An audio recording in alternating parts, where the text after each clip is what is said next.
Hello, welcome to my first sit down video in my new apartment. Today's video is going to be the books that I've read recently. I haven't read a book in a minute because I just moved into my new apartment. School just started. Excuses. I just haven't picked up a book or felt like I had the time to sit down and read a book. But we have my little mini bookshelf in the back. I only filled one row. I left a bunch of the books that I read this summer and everything at home, and just like pretty much every book I've ever read. Then at the end I'm going to share what's on my fall TBR. Comment what books you recommend down below because I want to do a video where I read books that you all recommended. So yeah, let's start this video with the 3 Riley Sager books that I read like over the summer. I want to read the rest of his books. I think I only have 2 books left that I've never read by him, so I plan on getting those like very soon. I have a little Barnes & Noble gift card, but the books that I read by him recently are The House Across the Lake, Final Girls, and The Last Time I Lied. The House Across the Lake is centered around a girl named Casey Fletcher, and she's like an actress and she's also an alcoholic. Her husband recently died. He drowned in their like family lake house area, in the big lake surrounding their lake house. So to get her out of the public eye, her mother sends her back there a year later to stop being an alcoholic and deal with all her grief, which to me makes no sense. Like, why would I go back to the place where my husband literally died to deal with the grief? Okay. This husband and wife move into the house across the lake, and it has those huge windows so they can see everything that's going on, you know what I mean? So Casey starts like stalking them, kind of. The woman's name is Catherine, and one of the first days that they're living there, she saves Catherine from drowning in the lake, and then they kind of become friends. She starts seeing that Catherine's husband is like kind of being suspicious. She's looking through and they're like screaming at each other all the time. It's like super suspicious. She plans her way on like how to save Catherine. This book does end with like a plot twist that I wasn't necessarily a fan of. I'm not going to say what it is because I don't want to spoil it. If you have read it, you know kind of what I'm talking about. Like, up until then, it was giving so realistic. Like, I was like so invested. My grandma lives on a lake house, and like this is literally the same setup. So like I had a whole movie playing in my mind. Nobody, you know, Crime by Taylor Swift is like the entry page. I was like, oh my god. And then like one little thing happened where I was like, damn, all right, I wish that wasn't in it. But I still ended up giving it like a 4.5 stars just because I have not been able to stop thinking about it. I literally went to my grandma's lake house after that and I was like, guys, something crazy is about to happen. Then I read Final Girls by Riley Sager. I did give this a 5 stars, about a girl named Quincy Carpenter. Quincy Carpenter, living in her real life, she's living now a normal life after being a survivor of a massacre. All 5 of her friends died when they went into this little house in the woods and they were having a little camping trip. They all died. She was the only one to survive, and she doesn't remember anything about the massacre except when she's like asking for help at the top of the street. She literally recalls nothing, which is a point of contention between obviously the families who lost their children and everything. And then there's 2 other massacres with 2 other final girls who are like the lone survivor of these massacres. One named Sam and one named Lisa.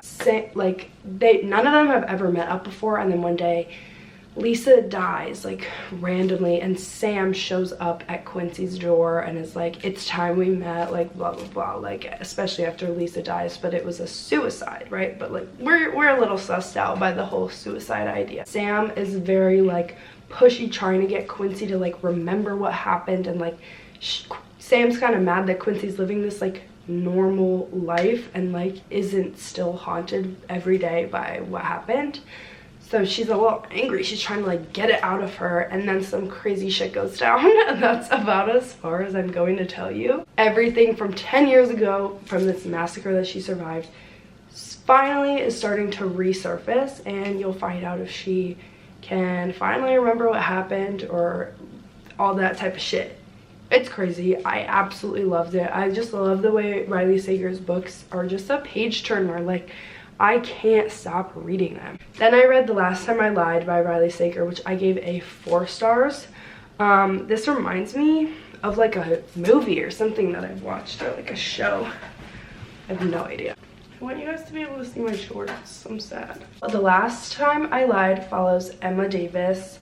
15 years prior, went to this summer camp, and she was rooming with these 3 girls who were older than her. And one night they randomly all disappeared, and she was the last one to see and hear from them. So now Emma is like a painter, a successful painter, I would say, in New York City, and every time she paints a picture, she paints the 3 girls hiding in the woods behind all of them, because she just can't escape the feeling that she doesn't know what happened. They could still be out there. They've never been found. Their bodies are not found. Like, they're literally just, it's still a mystery, and she is surrounded in this mystery. Obviously, it's her life. It's what happened to her. Fast forward 15 years later, she gets invited back to the summer camp by the lady who ran it after it's been shut down for 15 years, and she was like, I'm going, I'm gonna face what happened, and I'm gonna figure this mystery out. History repeats itself, and the 3 girls that she's rooming with this time, who are obviously like 15 years younger than her, end up going missing, and Emma's once again in the circle of this mystery, and people are like pointing fingers at her, and you kind of uncover what happened to all the girls, and it's just crazy. It just reminds me of like a movie that I've watched when I was a kid, or like it might be like a true crime case that I've heard of before, because it just sounds like a very familiar story. The End of Her by Cherie LaPena, I gave that 4 stars as well, I think. I read it so fast, like literally so insanely fast. I was like page turning. I read it in one sitting. It follows Stephanie and Patrick, who are just recently married with twins. Stephanie is like suffering with like the sleep deprivation of becoming a new mother, and all these weird things are starting to happen to her, like her door is unlocked when she gets home, like something, like all this weird shit. Then this random woman shows back up into Patrick and Stephanie's life and starts making these accusations about Patrick being like a murderer, because his previous wife died from like carbon monoxide poisoning, like in a snowstorm. Her death was ruled an accident, but now this woman who appeared out of nowhere is saying that she knows that it was intentional. We come to find out that this woman literally was having an affair with Patrick. So it's crazy. Definitely probably 4 stars, I would say. It just kept me on my toes at all times. You find out all this crazy shit. So it was just definitely a good, quick little read. Then I read Happy Place by Emily Henry, and this book had a lot of mixed opinions about it. Like, a bunch of people absolutely loved it, and then some people were like, this is like just a generic romance. I loved it. It just brought me such a sense of comfort. Like, yes, it was like all the summer vibes, but it also just gave me so much comfort about like friendship wise. Like, it's okay to like drift from people in your life, and everybody goes through that. So I just thought this book like really touched on that, which was really important. Harriet and Wynn, and they've been a couple like literally forever. They broke up 6 months ago and still haven't told any of their friends, and they're supposed to go on this summer trip to the house that they stay at like every year, and they haven't told their friends yet. So they are just gonna pretend that they're still dating just so they don't break their friends' hearts, because yeah, Harriet and Wynn, I love them, and the tension between the two of them like is so good. Oh my god, I have to like share one bed, and like one sleeps on the floor, and then like where they have to like in person act all lovey-dovey. Oh my god, it was just so good. And I just love the aspect of the friends as well, where they had like at the end, it's just I love it. Just go read it. It's also the prettiest book cover I've ever seen. Anything that's pink just screams my name. Then I read His and Hers by Alice Feeney. I really liked the way this book was set up. Each chapter flipped between his perspective versus her perspective, so that just made it really fun to read, because you're like constantly hearing from both sides. I love a book where you hear both sides of the couple. Like, I hate when I'm just like Well, what does he have to say about it? Low-key, what does he have to say about it? Because I don't know. A woman is murdered in their town and Anna Andrews is reluctant to cover the case. Detective Jack Harper is suspicious of her involvement until he becomes a suspect in his own murder investigation. Someone isn't telling the truth and some secrets are worth killing to keep. So it just flashes between, I want to say, if I remember correctly, Anna is Jack's ex-wife. I think. So she's like, yes. Oh, yes. This was so good. Her beef, like, as a divorced couple, but like, oh my god. And she's like a news anchor. I like Alice Feeney's writing a lot. Then I read The Family Across the Street by Nicole Trope, and I gave this one a 3 stars. I was a little bit confused, and a lot of it was pretty repetitive, but for the most part, it was like a really good story. And at the end, when everything clicked together, I was like, okay, period. Catherine and John, and they're so in love. They have their little family, and then one day, the guy who's delivering their UPS package, what's his name? The UPS driver becomes like a main character in this because he goes to deliver Catherine's new MacBook, and I think it's MacBook, don't quote me on that, and she doesn't answer the door. And he's like suspicious, like she's like, please just give me the package, please just leave it, please, please, please, please. And he's like suspicious of what's happening inside there, why can't she open the door, blah, blah, blah. At the same time that this house is like on lockdown, the driver is dealing with his own issue because his sister is now in the hospital for an accident that happened that like we think her boyfriend was involved in and like literally got her like injured. So it's like dual incidents happening that connect at the end, and it was actually like a good ending. It was just a little repetitive for the middle part, and I was a little confused, but it does end up connecting, and I really, really like the UPS driver. He's a really good character. I read The Woman in Cabin 10 by Ruth Ware, which I talked about in my Snapchat AI picking what book I read. I also read The Surgeon and One True Loves by Taylor Jenkins Reid. Right? So if you want to hear me talk about those books, go watch that video. I don't want to be repetitive and talk about them in this video just because that will make the video super lengthy. But if you're interested in any of those books or about me talking about this, letting the Snapchat AI choose what I read for a week or whatever, that video was really fun to film, so go check it out. All right, those are pretty much all of the books that I've recently read. I am going to give a shout out to 2 specific thrillers that I don't think I've ever talked about on my YouTube channel, so I want to because they're 2 of my favorite thrillers of all time.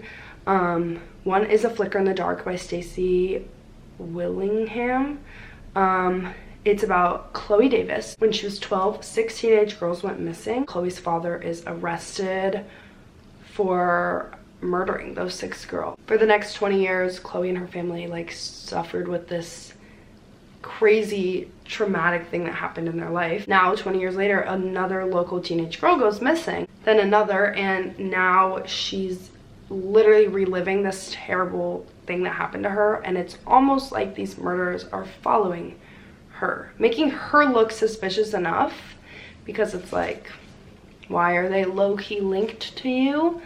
But also it makes her mentally spiral because it's like she's already lived through this once and now she's living through it again. She tries to find out who the killer is while also dealing with reliving everything that happened to her 20 years ago when they found out that her father was a serial killer. So this book is crazy. I absolutely love it. Like, everything about it was so good. Yeah, it's one of my 5-star reads that I highly recommend. One of my favorite thrillers, favorite books ever. Go read it, please. Last book I'm going to talk about today is Mad Honey by Jodi Picoult and Jennifer Finney Boylan. I gave this a 5 stars. I listened to this on Audible I think Audible. Oh my god, I'm just so connected with these like characters and like the storyline, and I obviously whenever I read I really picture things as like movies in my head, and this is like one of those movies in my head that like I think about very frequently. So this book has like 3 main characters: Olivia, who's the mother to Asher, and then Lily, who in this book is Asher's love interest, and we get the storyline of like both of them, which just makes it so good. So Asher and Lily are dating. Lily just moved to like this town, and by the way, Asher's mother is a beekeeper, so she's used to like change, and like it also just like really covers like what a bee's life is like, and it very much like connects to like real life, if that makes sense.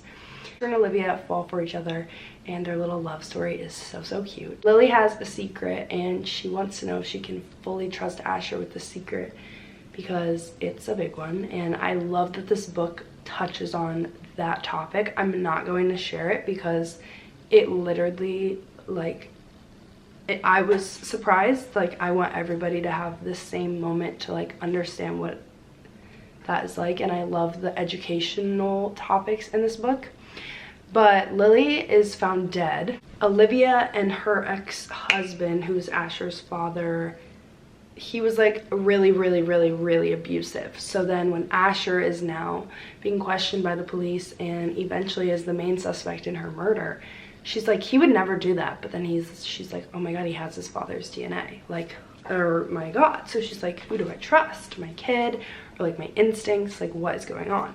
All this book is just so phenomenal. Like I don't know how to explain it, but I'm obsessed with every freaking moment of it. Now we'll do a few books that I have on my fall TBR list. The ones in my hand are The Perfect Marriage by Geneva Rose. This one I think is gonna be what I read next. I just have heard amazing things about it, and I really want to read it. I haven't, and yeah, so I'll probably read this next. Dark Places by Gillian Flynn. Gillian Flynn is one of my favorite authors, and literally just anything that Gillian Flynn writes I'm gonna love. So yes, and since all of their books are so dark, it's a fall vibe, you know, like she's gonna do it for me every time.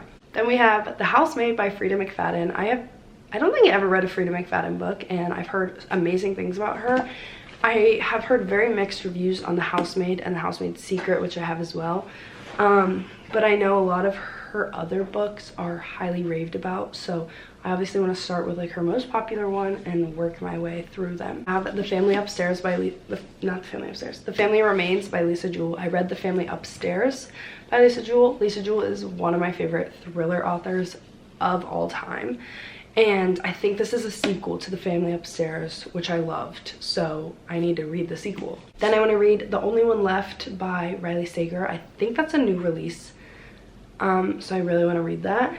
The Last Word by Taylor Adams. I heard Sarah Caroli talk about that, and she is literally my favorite YouTuber ever, so I'm gonna read whatever she says to read. Those are my most recent reads and book recommendations. Pretty much all of those were books that I really liked, so those are all recommendations. But I hope you guys enjoyed this video. Make sure you subscribe. You can follow me on all my social medias, and I post a few book shorts on YouTube, so you can subscribe to see those and the rest of my videos, and follow me on Instagram, TikTok, everything like that, and I will see you all in my next video. Thank you so much for watching, and happy fall reading.